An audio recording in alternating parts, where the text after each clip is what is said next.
उनकी अभी तक की पूछताछ से सामने आया है कि ये लोग दावते इस्लामी नाम की संस्था से इनमें एक गोस मोहम्मद नाम के व्यक्ति का आना जाना था, संपर्क था, उसके टच में थे। गोस मोहम्मद 2014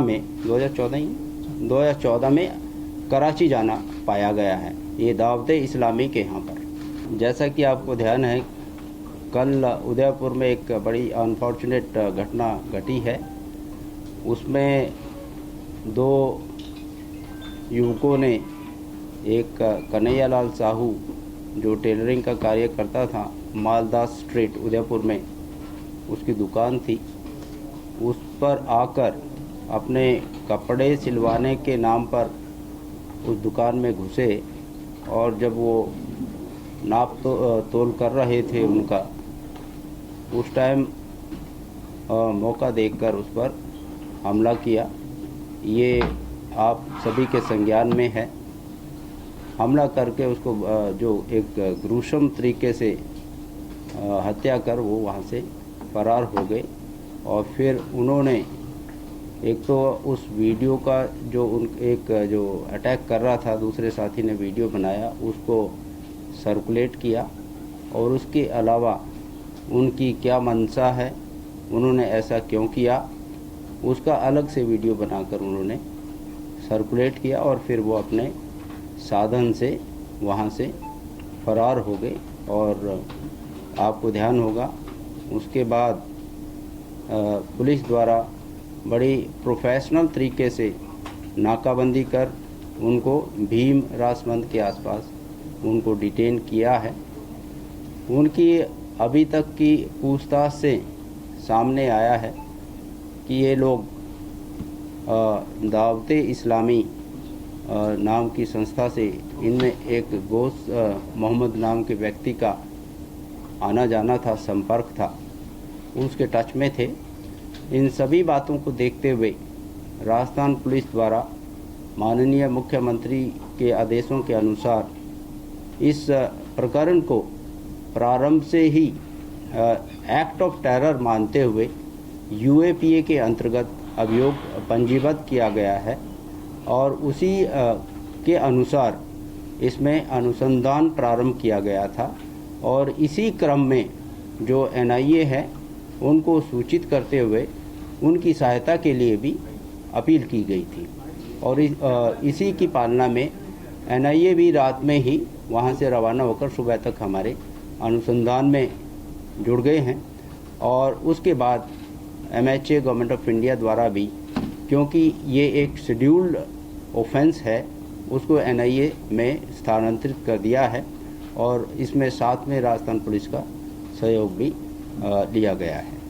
अभी तक जो बातें सामने आई हैं उसमें मेन जो घटना कारित करने वाले थे वो दोनों अपराधी डिटेन किए जा चुके हैं और आगे की जो इंटेरोगेशन है वो जारी है।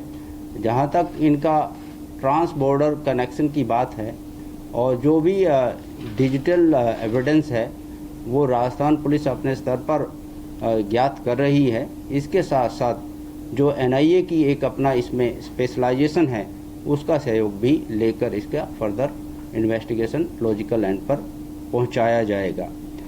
ये सब जो घटनाक्रम हुआ है इसमें 10 तारीख को एक व्यक्ति द्वारा नाजिम नाम के व्यक्ति द्वारा कन्हैया लाल के विरुद्ध धानमंडी थाना उदयपुर पर एक अभियोग पंजीबद्ध करवाया गया था कि उसने एक आपत्तिजनक पोस्ट अपने जो डीपे पर है पोस्ट की हुई है। उस संदर्भ में कि हमारी भावनाएं आहत हुई हैं।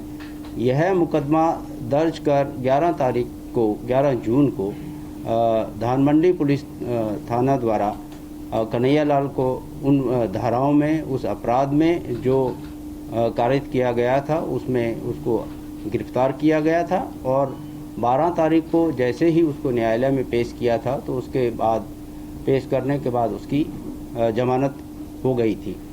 इसके बाद कन्हैया लाल द्वारा 15 तारीख को पुनः थाने पर उपस्थित होकर एक एप्लीकेशन परिवाद दिया गया कि उसको ऐसा आभास होता है कि नईम और कुछ 4-5 लोग कोई उसका शायद कोई पीछा कर रहे हैं और उसकी जान माल को खतरा है।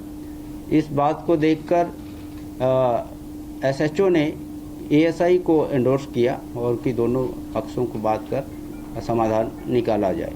यहाँ पर एसएचओ ने मेरे ख्याल जो सिचुएशन है, क्योंकि ये एक आपको ध्यान होगा उस टाइम एक घटना घटी थी कि एक बयान राष्ट्रीय स्तर पर दिया गया था आपत्तिजनक, जिसका चारों तरफ अंतर्राष्ट्रीय स्तर पर भी काफ़ी उसमें आलोचना हुई थी। और उसको मद्देनज़र रखते हुए जो एक एनवायरनमेंट था वो सरचार्ज था। यहाँ पर एसएचओ द्वारा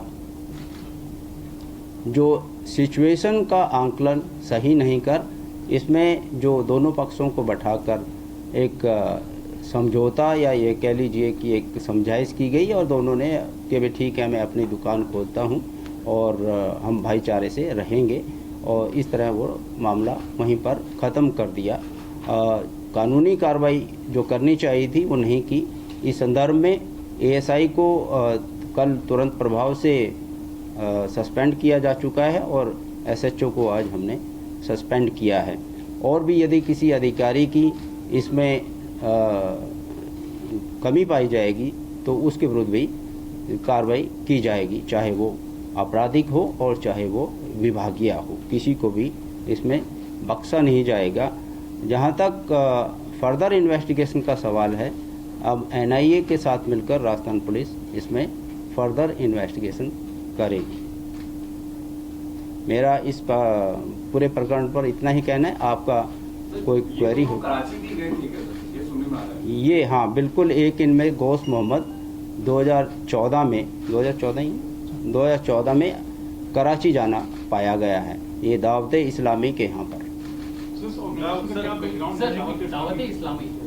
दावत इस्लामी का जो ऑन पेपर मकसद है वो ये रिलीजियस प्रैक्टिसेस को प्रीच करने का है, कुरान के प्रति जो भी ज्ञान वर्धन का है, और जो भी सेक्ट का है सुन्नी सेक्ट वगैरह उसको आगे लोगों में बढ़ाने का है। पूरे प्रकरण में कितने लोग अरेस्ट हुए, कितने लोग संदिग्ध हैं इस पूरे प्रकरण में? पूरा नेटवर्क में पूरे उदयपुर में या और भी जिलों के अंदर पूरा नेटवर्क बना हुआ है दाऊदे का, जिसमें इनका लिंकअप? राजस्थान में ऐसा कोई इनका ऑफिशियल वो नहीं है। पूरे इंडिया में कानपुर और दिल्ली और बॉम्बे में इनका मुख्यालय है। कानपुर, दिल्ली, मुंबई या दावत कानपुर एक्टिव हैं लोग, लेकिन इनका मुख्यालय दिल्ली और बॉम्बे है। ऑन रिकॉर्ड ऑफिस की हम बात कर रहे हैं। ऑन रिकॉर्ड इनके दोनों बैकग्राउंड क्या? इसमें एक लड़का तो जो है रियाज, वो तो वेल्डिंग का काम करता है। दूसरा छोटा मोटा काम ऐसे ही। कोई क्रिमिनल हिस्ट्री अभी तक सामने नहीं आई है। कराची क्यों गया था और कब गया था, एक बार इसको क्लैरिफाई। अभी ये इन्वेस्टिगेशन का मुद्दा है।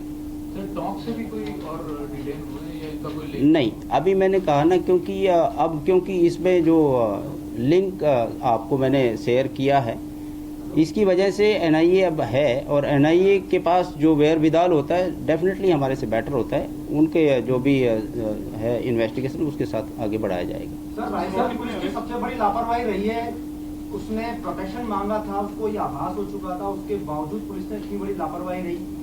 एसपी के खिलाफ किस तरह का क्या कोई कार्रवाई के लिए कुछ हुआ? देखिए ऐसा है, मैंने अभी आपको बताया है, एक पोस्ट नूपुर सिचुएशन है, एक प्री नूपुर सिचुएशन है। जो सरचार्ज एनवायरनमेंट है उसको देखते हुए जो आंकलन है सिचुएशन का उसमें कमी रही है, क्योंकि रूटीन में जनरली ये रहता है, जो हमारा सीएलजी और ये पुलिस मित्र वगैरह हैं, जो हमारी कम्युनिटी पुलिसिंग का जो कंसेप्ट है उसमें यही है, तक कम्युनिटी को इन्वॉल्व करके समझाई से सद्भावना के साथ भाईचारे के साथ रहा जाए। उसके अंतर्गत उन्होंने इनका दोनों पक्षों का बैठाया और दोनों ने आपस में लिखित में ही दिया है कि हाँ ठीक है, हैंस फोर्थ हम कुछ नहीं करेंगे और भाईचारे के साथ रहेंगे।